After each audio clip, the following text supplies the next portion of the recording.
Well, hello again. I'm back here to talk about American domestic politics. What's new, right? I was going to update you guys on a couple things. You're probably already aware there's so much freaking noise in the news. It's always something going on. And with the current leadership we have right now, is it really any surprise? Is it any surprise?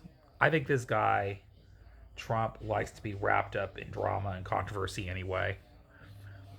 He likes the attention. Of course, he'll complain about getting the negative attention, but he draws the negative attention to himself. So, yeah, you reap what you sow. So, here's the thing.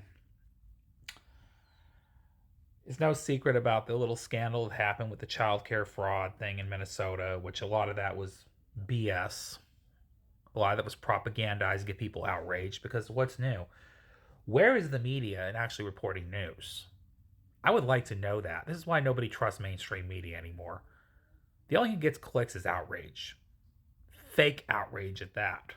Because we're not even getting the full story about what happened with the daycare center. All right. And honest to God, it's sick and pathetic that this was even racialized.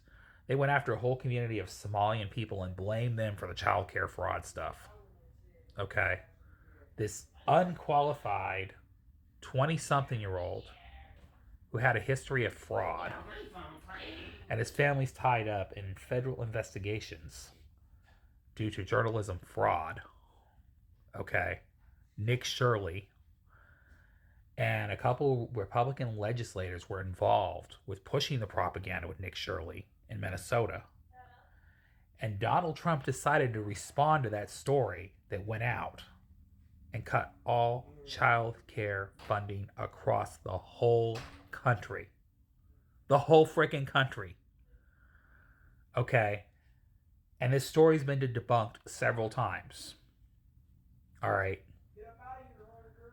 With the increase and rise of shootings and ICE agents being sent to states patrolling the streets, do you really think that a child daycare center was going to open the doors and just let people in? No. They were concerned about their own safety. So the fraud was never even started by the Somalian people. It was started by some random white woman, female, civilian citizen that was involved in this scandal. It had nothing to do with Somalian people. And here's the thing, it was not justifiable enough to cut federal funding across the whole country. Okay. Now, if it was that big of an issue, I can see the government looking into a possible fraud situation to make sure there was no fraud committed. I'm not against accountability, okay? I'm not about just giving out free money, but I do believe we need a better, stronger safety net and a more better working government. Absolutely. I'm not saying I'm against accountability though. All right. So all you naysayers out there coming out saying, "Oh, well, you support fraud. You think people should just hop and cross our borders, and you think that we should just give money to government programs and give people free things." No, but you have to understand that government has a role in people's lives, and I know why he voted to cut federal funding across the country. It wasn't about stopping waste, fraud, and abuse. That's been a con job from day one. Okay. This was a part of Project 2025. And then they were going to use racial outrage to get people angry. Because what's new? What doesn't animate Trump's base? Racism. What a shocker. You know, this is sad and pathetic and sick. This shows how weak you guys really are. You're pathetic. And the Republicans did this attempt to distract people because they know they're losing election after election. So they got to create some fake outrage to get their numbers up in hopes that they can maybe pick off a seat here and there. And obviously, Minnesota's where it started because they want to get Tim Walz, the governor, out of the picture. Congratulations, you guys accomplished that because he just bowed his head down and said he's going to resign. He's not running for re election. Fine. That's his choice. To me, it shows cowardness, but, whatever. It's the problem with a lot of Democrats. They act like cowards. But, here's the thing. Instead of being proud of your record, you're going to decide to retire. And you know what? It's not an attack on him. He's not a bad guy. He's done some good things for his state, But it's the optics, But you do what you want to do. Here's the thing, though. This is a part of Project 2025. And the goal was to get women out of the workforce. Because Project 2025 does not want strong, independent, resilient women in a functioning aspect of society. So that was the whole reason why they wanted to do this, to get women out of the workforce. That's what this was about. This was an attack on working women. And anybody thinks it's any less than that, you're lying to yourself. That's what this is about. And this is unfortunate. And I don't know what the end game goal is here other than dismantling the government and making people hurt and suffer. But that's what's happening right now. Congratulations. Is it helping the economy? No, it's not helping the economy. It's causing the economy to crater. Because when you take people's programs away that need them, it's going to make the economy worse. You're not going to get rid of them. It's not going to magically rebound. Okay, you're not going to save any taxpayer money. All right, the economy's going to crater.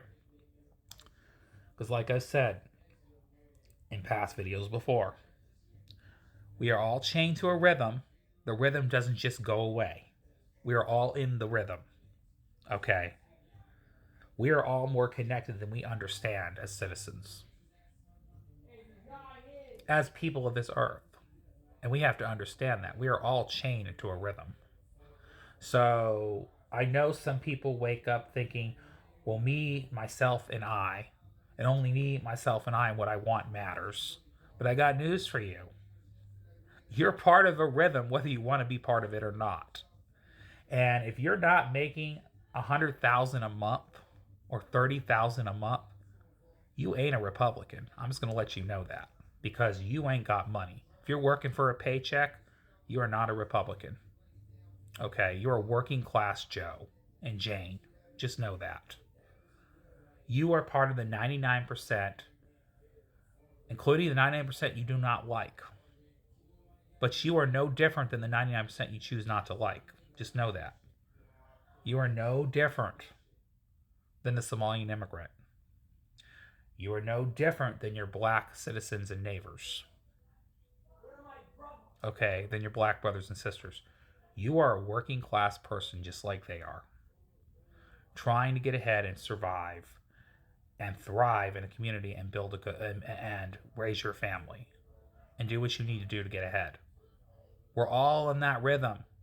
You're not the 100 billionaire. Okay, so if you're still worshiping the altar of billionaires, you are misleading yourself into abyss and lies. Just know that, because you're not one of them, and you'll never be part of their club. Now, if you want to do things in life to make yourself better and improve yourself and be, self-help kind of person, I'm cool with that. I'm okay with self-help stuff. I like motivational speaking. I like, financial wealth and health trend lifestyles. I'm not against any of that. Okay? So I'm not saying you can't do what you want. You can. You have the opportunity and freedom to do what you want in life. But you should at least still value everybody else's right to exist and thrive in this society. Because again, we are all chained to a rhythm. Alright. That's all I want to say in this video. See you guys later. Have a great day. Have a great night. Goodbye.